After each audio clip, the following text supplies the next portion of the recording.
Well, today we're at Salisbury Cathedral in Wiltshire. Built from 1220 to 1258. It's very rare for a medieval cathedral to be built so quickly and in one uniform style, early English Gothic. Although the tower was added about 100 years later and it's in the decorated style of Gothic. There are three phases of Gothic architecture: early English, decorated and perpendicular, although we don't see any perpendicular in this structure. But it shows how wealthy Salisbury was at that time in the 13th century.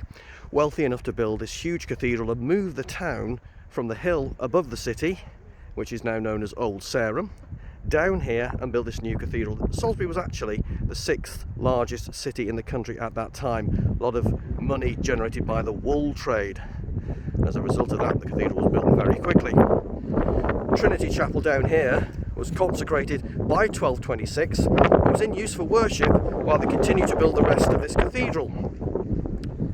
The tower rising up to 404 feet, 123 metres.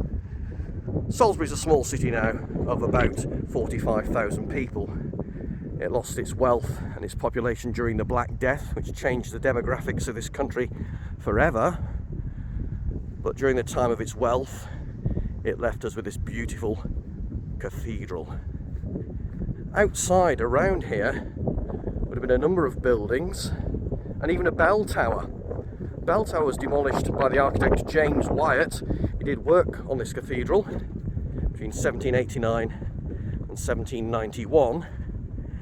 And one of the things he did was to remove all the buildings and the graveyard and the bell tower.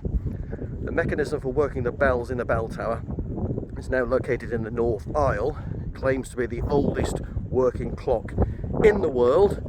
It dates from 1386. Stained glass removed by the Puritans in the 17th century. Sadly, none of it remains. Let's look up at the tower again. Houses here would have been built for clergy. A lot of them are secular.